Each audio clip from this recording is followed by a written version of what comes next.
Let's talk about spontaneity, baby. Let's talk about you and me. Let's talk about all the fun things we can plan for us today. Let's talk about spontaneity. All right. Okay. All right.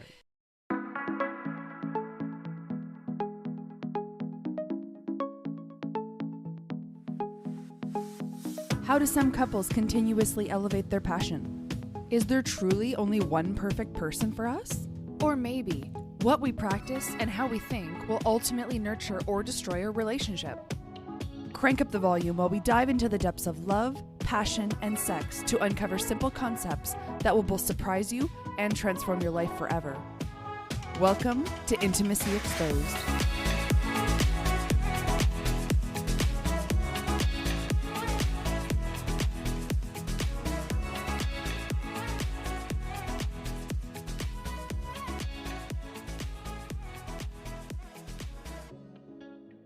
Hello and welcome to Intimacy Exposed. I'm your host, Crystal. And co-host John, thanks for joining us on another episode. We're continuing a part 2 series about sex. Last episode, we spoke of the different physiological and psychological needs that we fulfill when we engage in sex. We also talked about what happens if you're not in the mood, or the difference between sex and making love. Yeah, and this episode we're going to dive right into the sexy part of sex. Ooh. Oh, yeah. Hopefully you sexy listeners out there have been having plenty of sex in between the last episode and this one. How many times can you say sex in a sentence? Sexity, sex. This episode, we're definitely going to be focusing on how to spice things up. Yeah, and we're not just talking about what you put on your pizza. We're talking about what goes in the bedroom and what makes that real intimate experience. What makes that sex super sexy. Yeah, and in the beginning of a relationship, it's all about the sexy time. It's all about the, being exciting. And then over time, things can start to lose its luster, not look as shiny.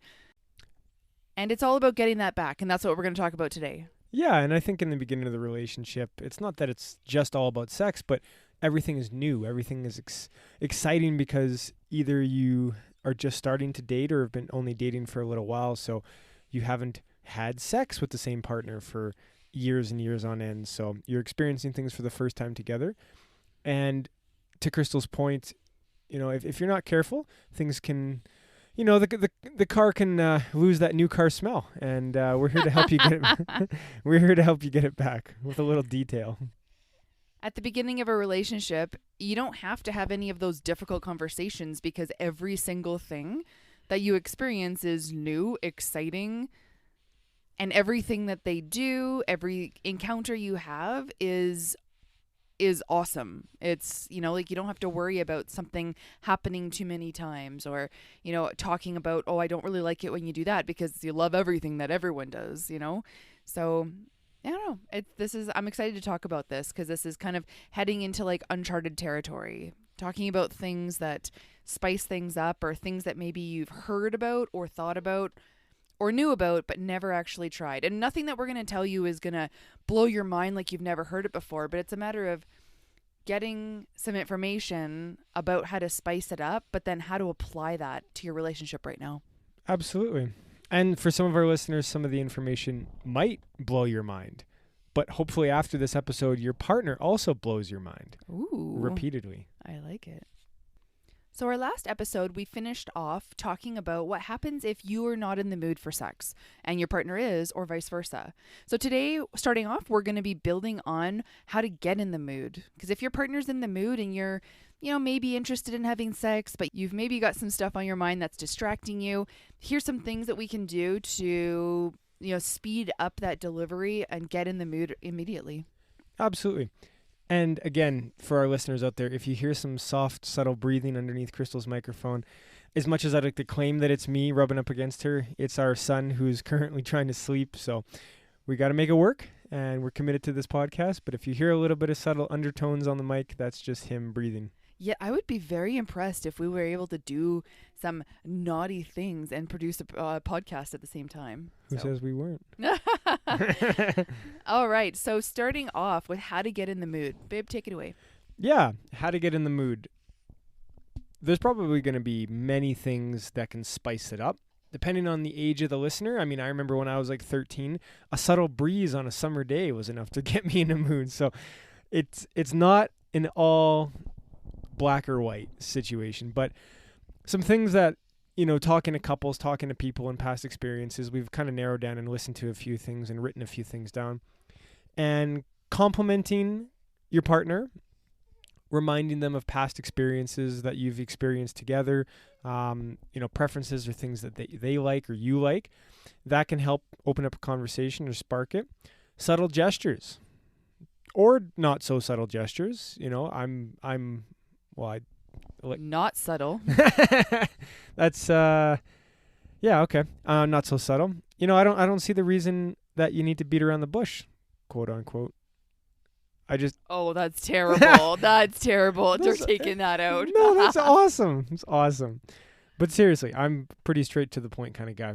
But depending on you and your partner, maybe some subtle gestures, maybe a hand on the hip, maybe a little rub on the neck, a little kiss on the neck, a little massage, whatever it is. You know your partner, the person that you're with, whether you're dating, married, been together for 5 months or 5 years. You've probably developed a few things or know a few things that are going to help turn on that spark. They're going to help light that fire. Yeah, the compliments I generally quite enjoy is I'll, be getting out of the shower. I've got my towel on. This happens almost every day. Taking off my towel and going to put on, like my undergarments or something. And John's like, Whoa. Undergarments is being added to the list of words that are banned from this podcast. I was going to say like panties, but who wants to hear panties on the podcast? Me? All right. Well, I just learned something. Anyway, so the compliment that he always gives me, he's like, babe, have I not told you 1,000,000 times already? You just don't listen. I'm like, what are you talking about? He's like, I told you, less clothes. If you could just make that happen, that would be great. It's true. The less clothes, the better. And I will be in jail if that happens. Anyway, so I like compliments like that because, especially recently after having a child, things don't bounce back very quickly, or I'm seeing that, it takes a little while to kind of rather get used to your new body or, this new perspective on life about where you're at. And knowing that my husband is still wanting me to walk around naked is a beautiful compliment. And you know what? It does get you in the mood. Building on that, speaking specifically to the listeners out there who have had children or are just currently pregnant, going through their first child, Crystal's body has changed for sure. I mean, she gave birth to our son, and I have never been more attracted to her, not only just because, I love her, she's my wife, but seeing her go through pregnancy, seeing what a woman endures and goes through during pregnancy and during childbirth and during the early phase afterwards when they're getting adjusted to that new life, I'm more attracted to her because I respect her even more. I respect the strength that she has, the grace, the integrity, the work ethic, the poise. It's created an even deeper sense of connection and intimacy in our relationship. Has her body changed? Yes, of course. But I don't judge it. And there's no timeline that I've set in my mind that says, well, in this many months she has to be back to here. Or no, I'm just absolutely so thankful that she gave birth to a healthy son. And I'm so impressed and just in awe of what women go through in general. I mean, I was naive and ignorant before because I had didn't really have any experiences to draw from, no other children, no nieces or nephews that I was really close with. So for me, this was an eye-opener, and I guess just a shout-out to women in general on the podcast because it's pretty remarkable. I actually become quite a bit more attracted to my husband just hearing him put that into words because it's a huge adjustment if anyone, has gone through what he's talking about. So, yeah. And I know we're kind of getting off topic a little bit, but if you have something that you can describe to your partner about what you're attracted to, even if it's a bit wordy and you just want to describe it like the way John has, that can do a lot for your partner. So it's something to maybe explore. Yeah. Now, we've taken the first step towards trying to get in the mood. Maybe we've given some subtle or not so subtle hints, some compliments. How do we crank it up, babe? What's next? Well, from personal experience, Ooh. John and I have shared fantasies with each other. Now, I don't think that we really shared a lot of fantasies, like talked about it, maybe little hints or something like that, until many years into our relationship, even into our marriage, or at least to my memory. If you might have a different story, but I remember we were sitting down at a bar once and we started discussing fantasies. I'm not going to really share those because those are private, and well, then they're not a fantasy really anymore if I'm going to share them with the world. But we started talking about fantasies, about, what things that I would fantasize about or that he did. And you know what? That alone, okay, so I'm going to set the scene. We're sitting at a bar somewhere, I think it was in Amsterdam. No, it was Portland. Oh, yes, that's right. That's the first time. We were sitting at this bar in Portland, and we did not order dessert. We went home and made it ourselves. It was something that got us so ramped up and excited about each other that we went home and talked about things further. And by fantasy, she means that I shared with her that I would love double layer nachos. Why only stop at one layer of nachos? I mean, everybody out there loves nachos. You know what's better than one nacho? 2 nachos at the same time. So we went home and made nachos. We didn't, but we should have. Sorry, a little off topic. I love nachos. Sharing your fantasies, talking about them, exploring them. And now I do have something I want to add to that. If you were going to enter this area of your relationship, if you've never done so before, obviously, as we were saying, we highly recommend it. Talk about something you dreamed of at one point when you were younger, something that you fantasize about, something that you think would, whether you plan on doing it or not, something that would add to your sex life. Now, there's a few things I want to add to that is listen to what your partner has to say about their fantasy. Whether you believe that it's going to happen or not, don't judge it. Don't say, okay, well, if we're going to do that, don't instantly jump to, if we're going to do it, these are my rules. It's pretend that it's going to happen. Pretend it's not. Doesn't matter. Just listen. Your partner sharing their fantasy with you takes vulnerability and courage, and that should be applauded because that opens up a door to something quite beautiful.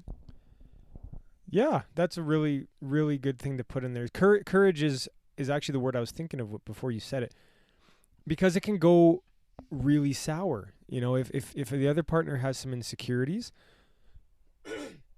if the other partner has some insecurities or some things that they haven't shared, and you start, opening up a dialogue and creating a situation, and you get knocked down or you get rejected by it, it can really close that door because you don't want to get hurt again in the future. So just be respectful. If you need to talk it out ahead of time and you do need to set some rules or boundaries or just to say, you know what, these are kind of where my limits are, then do that. You want to make it successful. This is supposed to be fun. Yeah, and yeah, exactly what John said. This is supposed to be fun. Listen to what your partner has to say and don't think to yourself, oh, great, they want that, so they must be unhappy with what I do. I'm inadequate. And don't go down that rabbit hole. It's not about that. There's no reason that what you're currently doing is exactly what they've always dreamed of, because that's why they're called dreams. They're fantasies. They're things that maybe we don't ever think would happen, and then maybe they will. You never know. But don't judge them and don't start getting, don't go internalizing all of this like you're inadequate because they're telling you things that you don't already do. Absolutely. I think that's a very big one. And I could be off base, but I think it's going to be more specific to the partner in the relationship who's either the woman or who's got some insecurities themselves. And I say the woman not because I think it has anything to do with women. I think it's because of the way society and Western culture has kind of crafted, a woman's responsibility and a man's responsibility and the double standards that go along with it, right? Man has sex with 10 women, a woman has sex with 10 men. It's a completely different conversation and biased. So just understand these things ahead of time. Go into it with an open mind. It can absolutely take your relationship and your sex life and your intimacy to the next level. But like Crystal said, it's a fantasy. So whether you move ahead with these fantasies and you make them a reality, they're not a replacement. They are not a replacement for your current sex life, your current intimacy. It's kind of like if you're at No, I wouldn't have an analogy. I had one lined up. Oh, all right, fine. Go ahead. You should be proud. Okay, my analogy about this is it's kind of like when you love sundaes. You love your vanilla swirl ice cream with you got your nuts on it, your chocolate, your cherry, your banana, whatever it is, your banana split, and you get it once in a while and it's so special and you just love it. And then all of a sudden, every single morning for breakfast, you're getting sundaes. It's totally losing its special charm. It's not I don't know, maybe it is still as delicious, but it's not as special. I think it loses the excitement, just like you said. If you can have that forbidden fruit all the time, whenever you want, as much as you want, it doesn't have the same appeal as if it's a special occasion or reserved for, once in a blue moon. Yeah, no, totally. So, yeah, I like that idea that it's not a replacement, but have fun with it. This is something that you can, and if you know what, I have to say that I don't think I really had fantasies before we started talking about it. And I don't know if maybe that was to do with my blueprint about what a healthy sex life was, that you shouldn't be dreaming like that. But I found it to be quite healthy, especially when it's just something that can, even talking about it can get you ramped up with your partner. And then you end up leaving your restaurant without ordering dessert and going home and making nachos. Just make sure you don't talk about undergarments halfway through the fantasy. No, you can talk about undergarments. You just can't call them undergarments. Okay, thank you. Call them panties. Thank you. Now, the one thing where communication ahead of time really comes into play is that if you do have any areas that you don't want to cross, it's important to know those or to voice them or to be aware of your partners ahead of time. Let's use another analogy. Let's say that, a girl's in a relationship with a guy and that guy's brother is also quite attractive. Now, she doesn't want that brother. She doesn't talk about that brother, but physicality is still physicality and he's a good-looking guy. What you don't want to do is you're getting ramped up. Maybe he's kissing her neck. Maybe she's, enjoying it. He's biting down a little bit. And all of a sudden she's like, oh, God, yes, just spank me like your brother Tom. That would be a horrible end to a fantasy. Make sure that you're talking about fantasies and that this just doesn't come up in the heat of the moment. You're right. Yes, be careful. Yeah. So, but if you haven't explored fantasies, seriously, very good topic to, especially if you're, ready to ramp something up and, your sex life is kind of taking a bit of a back seat in the excitement area. Yeah. Cool. Let's talk about spontaneity. Let's talk about spontaneity, baby. Let's talk about you and me. Let's talk about all the fun things we can plan for us today. Let's talk about spontaneity. All right. Okay. All right. Back on topic. Where are you having sex? When are you having sex? How are you having sex? These are all questions that we can be exploring in this topic.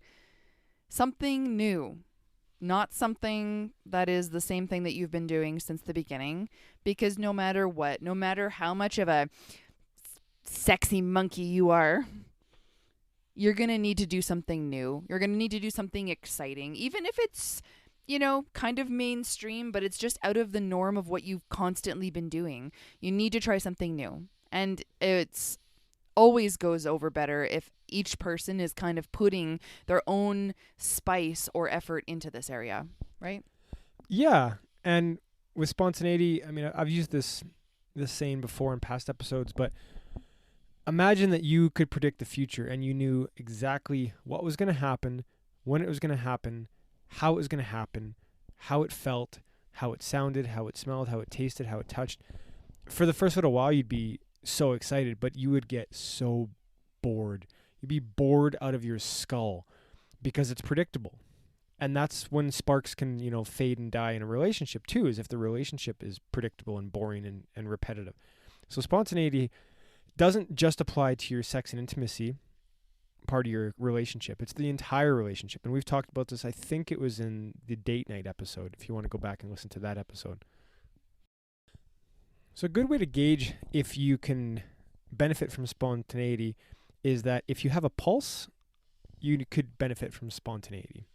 Another good gauge, if you pass that test, would be if it's predictable, if you know when it's going to happen. So if it comes up as a Google reminder in your calendar, spontaneity is required. If it happens the same day every week, or the same time you do it, or the same place, or the same position, or the same location, or whatever, if there's a repetitive nature to it that's predictable every single time, then you might want to look at spicing things up. Also, another indicator, if you're not getting those butterflies deep down in your stomach, even once in a while, like, I think that it's very distracting in life, and you can become a little bit accustomed to, I love this person, and then we kiss, every day or something like that, and when we cuddle, it feels good. But when you kiss and you're leading into sex, whether you're leading into sex or not, if you're kissing and you don't at least once in a while get that deep down butterfly feeling, passion brewing in your gut, I think it's time to think about, what can I do to step it up a little bit?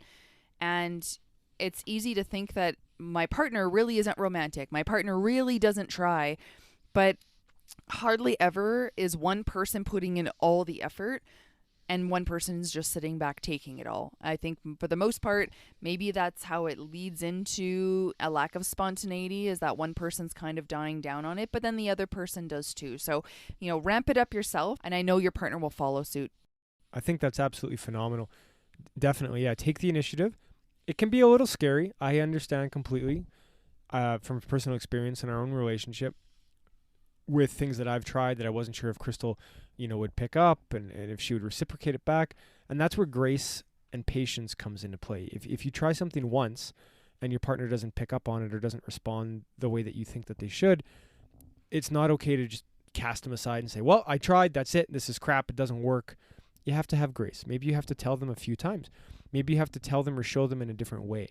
Maybe they didn't realize how important it was to you. Make sure you're getting your point across and try again and again.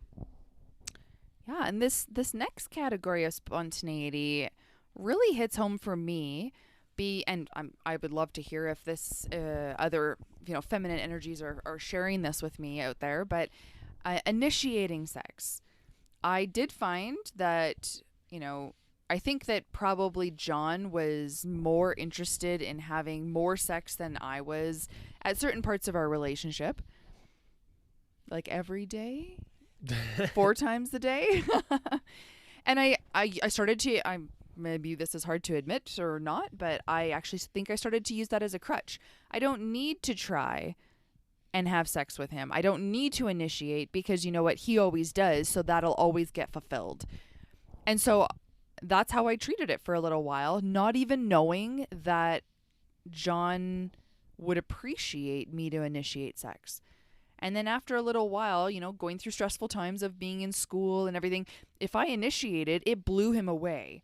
He would actually thank me later. Thank you for doing that. Thank you for bursting into my office downstairs and, hopping up on my lap and kissing me in a certain way that made me completely understand that that's what you wanted. So initiating and taking turns initiating, making sure the same person isn't always initiating sex, because there's so many things that boost a sex life when you're taking turns and we're each putting in your strengths into the relationship. Yeah, it's so huge. And I don't know if most relationships are one-sided or not. I would tend to believe they are, not on purpose or but by design, but you have two different people and you just kind of get into a role or a routine that, exactly like Crystal said, this person always initiates, so I can take a bit of a back seat, not intentionally, but when she does initiate, I'm even more turned on and attracted to her, because it's like, wow, the one thing for me that really, constantly creates an attraction is Crystal's confidence. genuine confidence. And I'm sure that's true for many people out there.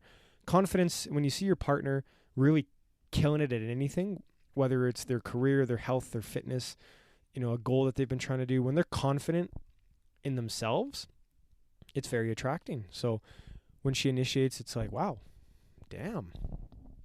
And I think for me, the biggest barrier, like once I recognized that initiating myself would be not only just a turn on, but that it's my duty to also initiate, one of the biggest barriers for me was the fear of rejection. And you know what? I don't believe even once in my entire life that you've rejected me. But yet there's this fear. And so, I explored that at one point thinking, is this just society telling me that this could happen? Or the belief that it could happen is kind of taking over?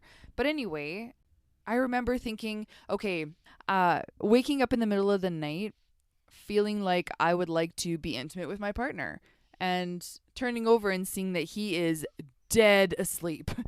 Okay, so I have some choices here. I could just, pretend that I didn't wake up and I could just roll over and go back to sleep. Or I could wake him up in some kind of, fantastic way. But I didn't many, many times because I've thought in my mind, well, what if he's just not into it? What if I do something and he's like, what are you doing? I felt like I would be crushed. But really, there's nothing wrong with him saying no, or I'm not interested in that. I know he wouldn't do it in a rude way. But there's almost a responsibility that I should act on that. Agreed. Agreed. Instantly agreed. But that, or putting on some really adorable, cute outfit, or something that's a little silly, like, I don't know, like something that might fulfill a fantasy. And if he came walking in the bedroom and saw me and kind of giggled, like, I know my husband, I would only get a great response, like, okay, we're doing this right now, but the fear of rejection has actually stood in my way. I've allowed it to stand in my way many times. So it's definitely worth exploring why we are doing things, but even more so in this area, why we're not. What's standing in your way of putting on that outfit that makes them excited? Exploring what might be standing in your way might lead you to the next level of creating this spontaneity, unleashing a little bit of a part of yourself that creates an exciting time for you and your intimacy with your partner. Yeah, and leading into what I would call probably the most common spontaneous or risque thing that people do, which is introducing toys into the bedroom. It seems that every person I've ever talked to, friends, past relationships, every time, toys are kind of like the one thing that is unanimous in every relationship that I've been a part of or talked about, friends, whatever, you get together, and it just seems to be a common theme that comes up again and again. And I don't have much to say on it aside from just to kind of build on what we said earlier, that, use them as a supplement to your relationship, not as a replacement. They can be exciting. You can try new ones. You can use them in certain situations. But if you find yourself using them as a crutch, if you're finding that you're saying things like, the only way I can get off is by using X, or the only time I feel like it's enjoyable is with this, that's a really slippery slope, because your partner should be the one fulfilling those things. And if you're disconnected from that, that's a great observation to be aware of. And it's a great thing to explore. How do we get back there? How do we not necessarily spice it up, but how do we gain that intimacy, that close connection, that proximity that allows us to fulfill each other? And when we want to change it up a little bit, or if we want to just, introduce something different, then we bring something else in, not relying on it. Yeah, no, I couldn't agree more. Once you start replacing each other with something like a toy, and you're going to rely on it like a crutch. It's going to be something that you can't live without. And I think it should be more like, having your Sunday once a week or something like that. Well, I was going to talk about cheesecake earlier and how you always get strawberry cheesecake, but then you decided that maybe you'll try chocolate cheesecake. But whatever, I guess we'll use your Sunday. Maybe adding some fruit puree. I'm not really a big cheesecake guy. I am. But no, getting back to the toys, it's it kind of I want to say we all know what makes us feel good. And this is going to lead us into a bit of our next topic here, sexy talk. We all know what makes ourselves feel good, and being able to put that into words and relate that and give that to your partner so that they have something to work with. They know how they can please you, because honestly, you might think, maybe not, but you might think that telling them what pleases you is a chore. It's something now you're giving to them. Now they have to fulfill it. No, it's something to explore. It's something that might excite your partner. It might make things way better for them as well, not just you. Yeah, and again, with sexy talk, just know your partner, respect the situation. If your partner's, got strong beliefs in a certain area or value certain things, just make sure you're not going against that. If they don't believe in, swearing, and you're like, "Oh, I love it when you beep, beep, beep, beep, beep, beep," that might not be that sexy to them. They might actually think, ew, I don't want to have sex with you. Yeah, those beeps can be really distracting. Yes. But yeah, these are, I think, some really good ideas to just help with spontaneity.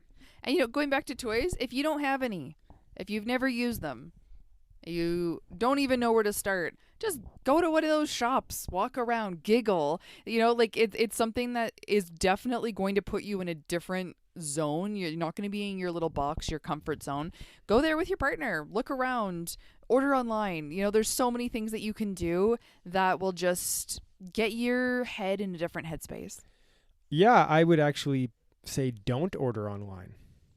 And I would say that on purpose because part of the risque or part of the experience is getting yourself out of that box, feeling uncomfortable. It's not uncomfortable to order online. It's not uncomfortable to go click, click, and it ships discreetly in a box.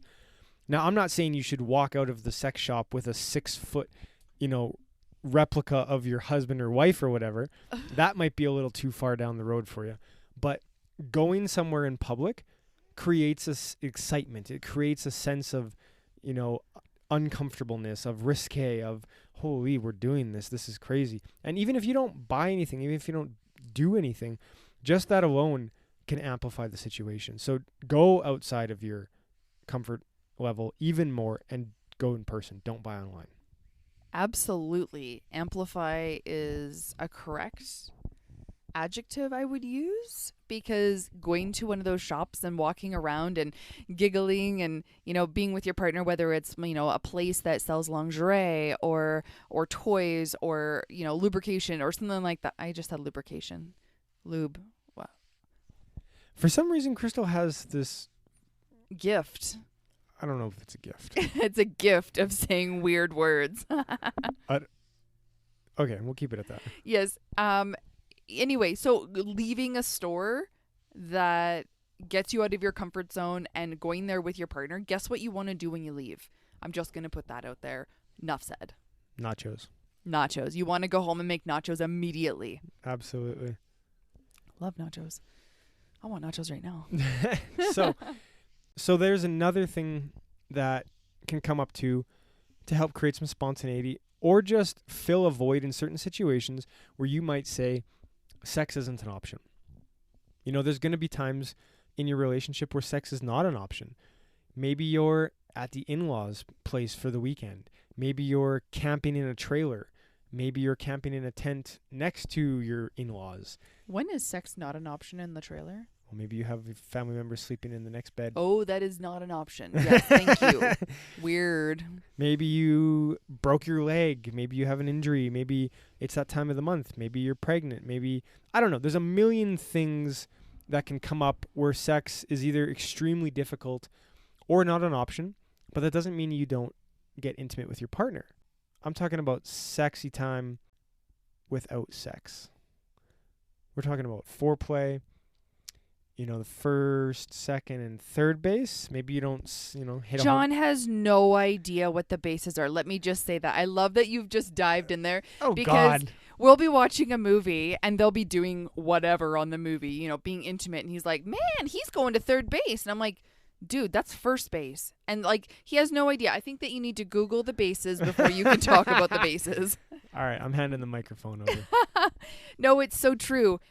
I think that it's very easy to think that once you are in an intimate, long-term, committed relationship, that home runs are all you have to do. Yes, home runs are fun. Yes, there's popcorn in the stands. There's people cheering you on. You just hit a home run. It's a grand slam. Those are fun, let me tell you. But first base can be fun. Second base is also fun. Do we need to go through the bases? You're looking at me like, damn it, I wish I knew where the bases were. Like I told you, I'm handing the microphone over. Yeah, no. Play out the bases. Explore baseball in whatever ways that you can.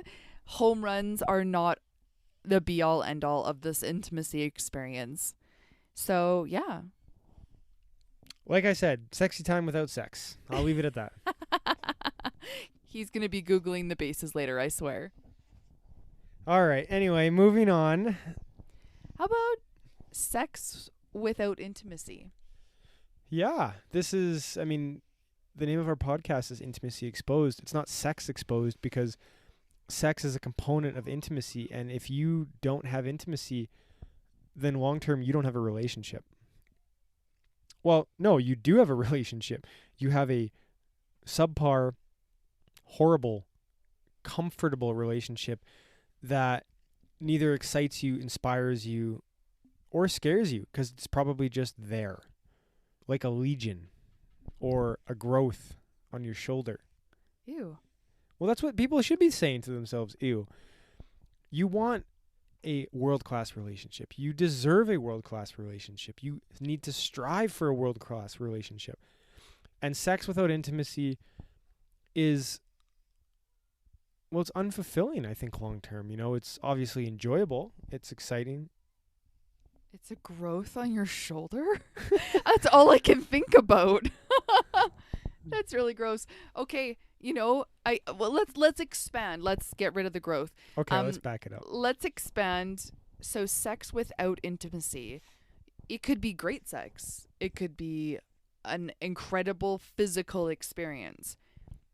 But you're saying without intimacy, meaning without that deeper connection, without what? Like what? How would you describe a lack of intimacy? Yeah, it would go back to our last episode about sex, and it would be more the mechanical aspects of sex. It would be more my needs get filled no matter what.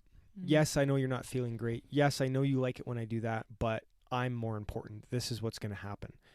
I'm doing this because I like it. All right. I could also see, in addition to what you're talking about, I could also see there being a great sex life where you're fulfilling each other's needs because you maybe get excited when your partner's needs are fulfilled, and having a great sex life, but without that intimacy where you're, exploring and sharing fantasies or... No, your partner's needs don't get met if you don't have intimacy. Intimacy is the umbrella that encompasses all aspects of your relationship. Cuddling, hand holding, hugging, the way you look and smile at your partner, compliments, holding the door, gestures, sex, fulfilling your partner's needs, anticipating what they might want. That, to me, is intimacy. Sex is just one component of it. I agree that you can have great sex without a deep, intimate connection, but long term, that will not create a deep, intimate relationship. So oftentimes when you're dating, you start off by having a great sex life. But unless you take that and add in the emotional connection, the vulnerability, the compassion, the empathy, the courage, the trust that comes with all of that, you're really missing a level. I don't remember what movie it was. It was like a rock and roll movie or something, and this guy turned up the amplifier to 10 out of 10. And then somebody wrote on the amplifier 11. And they cranked it up to a new level. I don't know what movie that is either. I'm sure there's listeners out there that have probably know exactly what I'm talking about. And to me, that's what intimacy is. You think you've hit the max because you have a great sex life, but you don't even know what you're missing because you don't have a fulfilled, intimate side of your life. And I can't really give you. Well, we can give you, specifics on what it means to be intimate. You can go back and listen to other episodes as well. But you know deep down, if you have sex and you finish Do you cuddle? Do you share an experience? Are you vulnerable with each other afterwards? Do you rush out the door? Do you flip on your phone? Do you, is there spontaneity? Do you really care about your partner? There's ways that you can tell if it's intimacy or if it's just the physicality of it. Yeah, you know what? As you're speaking about this, I think one thing that really rings strong for me is mutual respect. When you have a mutual respect for someone that you're intimate with or that you're having sex with, if there's a mutual respect, if they're being vulnerable, you're going to respect that. If they're opening up in a certain way, or if they're telling you very delicate information, you're going to take that to heart and do something appropriate with it. I guess maybe that's a strong part of intimacy for me. You can tell when it's more the physical side of sex and not the intimate side. Maybe there's a resistance to the partner. Maybe there's an energy that you pick up, that something's not quite right. I mean, regardless of sex, just the physical part of it or an intimate connection, you're still very connected, even if you're just having sex. And you can pick up and you can definitely suspect what's going on or what's not going on, or maybe the person's holding back or they're a little resistant or they're uncomfortable. That's where the intimate side of it, I think, takes over and allows that experience to grow into a much bigger, deeper connection long term. Have sex, absolutely. And don't, strive for every single encounter with your partner to be the most intimate, deep connection. You can create more intimacy by having spontaneity and maybe sometimes just having a quickie, just doing something unconventional. And it is more of just a physical side of sex. But just understand that long term, you want to be nurturing that other side of the relationship, the bigger side, which is the intimate side. Yeah, no, it's definitely more sustainable. You can have that physical part. It's actually, it takes a bit of knowledge about the act, about what your partner likes, about what works with your partner. It takes a bit of knowledge for you to have the physical part of sex, but it takes your heart. It takes, your mind, your emotions. It takes all of these other components for you to have a sustainable, intimate relationship. So this really brings us to the end of our conversation about sex, at least for the time being. We've been able to discuss a little bit on why we need to have sex, physically and psychologically. If you're not in the mood, how do you get in the mood? Very important, because there's two people in a relationship, so you can't just think about yourself if you're not ready for that act. And life happens, yeah. I mean, somebody's going to have a hard day at work, or they're going to get distracted, or they're going to get busy. Priorities can shift, life can change, but you got to bring it back. Absolutely. Yeah, and you know what? Don't force, like we said before in the last episode, don't force yourself to have sex if you're not going to be 100% in the moment. There is nothing more empty and lifeless than engaging in this act with someone you love but not being fully present. And with all that, I think we've kind of wrapped it up, and I hope that you guys got a lot of value out of it, maybe gained a bit of perspective. And if anything, maybe you're not even listening to this episode anymore because you guys are busy having sex. Ooh, I really hope so. Yeah. And if you know what movie John's talking about with the amplifier at 11, please go to our Facebook page at facebook.com/worldclassrelationship and let us know what movie we're talking about. Yeah, because I have no idea. Awesome. Thanks for joining us, everyone. You stay connected. Have a world-class day. We started this podcast because we are both extremely passionate about personal growth and development.